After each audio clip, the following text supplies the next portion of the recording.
সেটা তোমাকে আমি হাজার চেষ্টা করে বোঝাতে পারলাম না যে তুমি কাঁটা বিছানা পথে পা রাখতে চলছো। আর কিছু বোঝানোর দরকার নেই বিশ্ব, যা বোঝার আমি তা বুঝে নিয়েছি। বুঝে নিয়েছি মানে?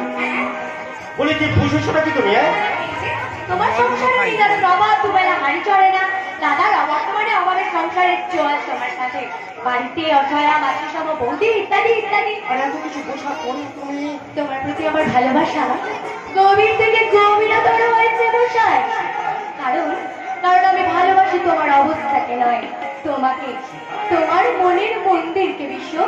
আর আর যেখানে আমি একটু আশ্রয় দিতে চাই বিশ্ব। কিন্তু তোমার এই নিঃস্বার্থ ভালোবাসার মতো আমি কি দিয়ে কেন? তোমার বই ভরা ভালোবাসা দিয়ে টাকা পয়সা যা কখনো নিরূপণ করা যায় না বিশ্ব। আর তোমার শিখা তোমারই মতো দুর্ভাগ্যের বেড়াচালের তৈরি বিশ্ব। না শিখা না, দরিদ্র মানি সে কখনো ভাগ্যহীনা নয় বিশ্ব।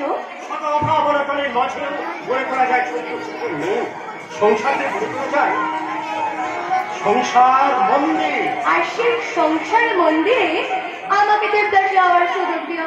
বলো না গো, কবে যাবো আমি সেই মন্দির দর্শনে? আরে দাঁড়া দাঁড়া, আগে তো বৌদিকে বলে পারমিশনটা নেই, তারপরে না তুমি স্বপ্নের রাজ্যে বিচরণ করবে। সেই না, সেই ধৈর্য আমি ধরতে পারবো না। আমার তো এই পরন্ত বিকেলের সূর্যের রক্তিম আমাকে গায়ে নিতে, বাসায় ফেরা পাখিদের কলকাকলিতে মুখরিত হয়ে তোমাকে নিজের আলিঙ্গনে ঠিক এমনিভাবে বেঁধে রাখতে বিশ্ব।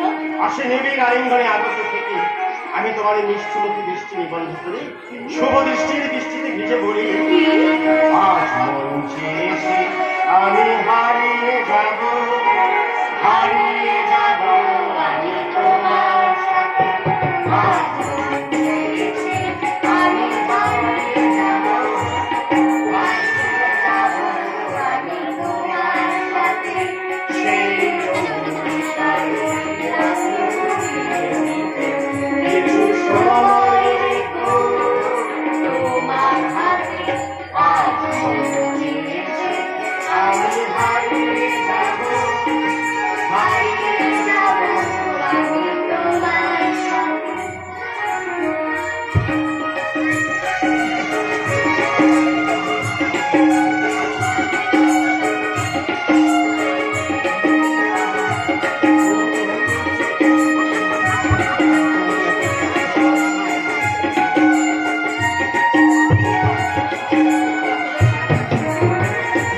স্বপ্নে দেখা কিছু গল্পে শোনা ছিল কল্পনা, যাও এই প্রাণে বোনা।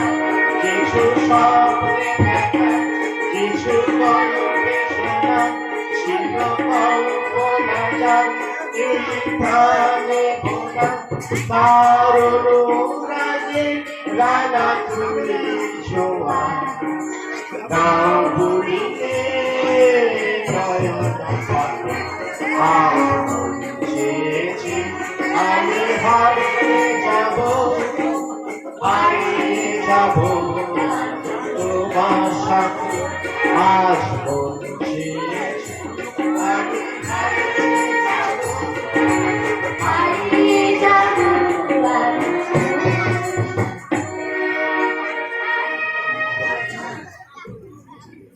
বর্ষার নদী স্রোতস্বিনী হয় জানতাম, কিন্তু প্রেমের নদী যেমন বেগবতী হবে তা আমার জানা ছিল। আচ্ছা শোনো, আমাদেরকে অনুসরণ করাই কিছু তোর একমাত্র কাজ। তুই কি আমাকে আগলে রাখতে এসেছিস? নিশ্চয়, রানার আদেশ তার অমান্য করতে পারি না, তাই তোকে চোখে চোখে রাখছি যাতে তুই বিশ্বজিতের কাছ থেকে পালাতে না পারি। অধরাকে ধরতে আমাকে যে অনেকটা পথ অতিক্রম করতে হয়েছে রে ছোট্টা, তাই তাকে ছেড়ে পালাবো এই কথা তুই ভাবলি কি করে? কি ব্যাপার বলতো শোনো, তোদের ভাই বোনের কথা আমার তো কিছুই মাথায় ঢুকছে না। ঢুকবে ঢুকবে, তবে ওর কিছুদিন পরে। আচ্ছা বেশ, আমি না সেই শুভ দিনের অপেক্ষাতে থাকলাম। আর শোনে, আমার একটা বিশেষ কাজ আছে, আসি শিখাই। বাই।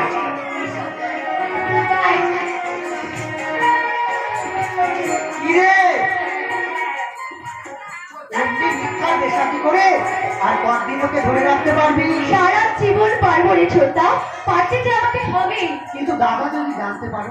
পারে না রে ছোটদা, আমি দাদাকে নিজের মুখে সে কথা জানাবো। কথা জানাবি রে সীতা?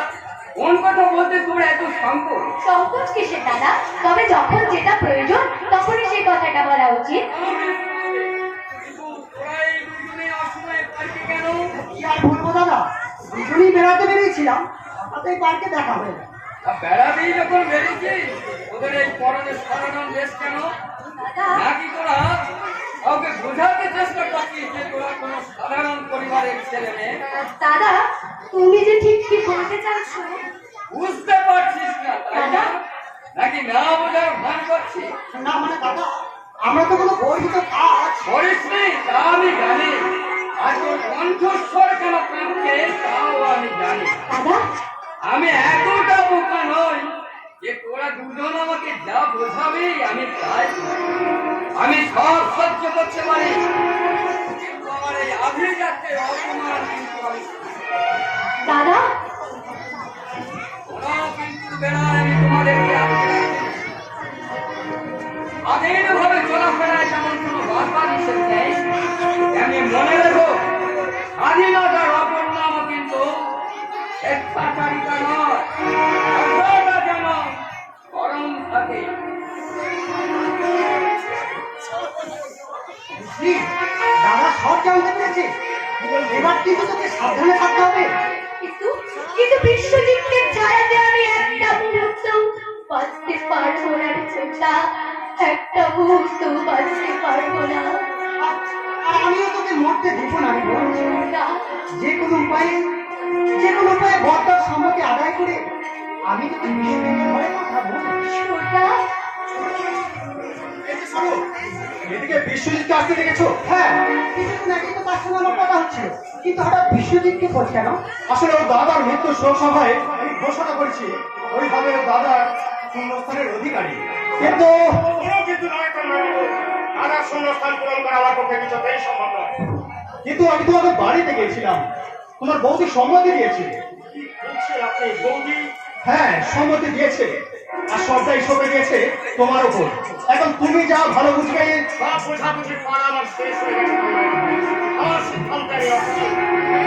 আমি বলছিলাম কি, দাদার অবর্তমানে সংসারের অবস্থা নিশ্চয়ই খারাপ, তাই তুমি যদি কাজটা করতে। নিশ্চয়ই করবো। তবে দাদার মৃত্যু কিনারা হওয়ার পর ঠিক আছে, কাজে না হয় তুমি পরেই যোগ দেবে, কিন্তু তোমার দাদার মৃত্যুর ক্ষতিপূরণ বাবদ 1,00,000 টাকা।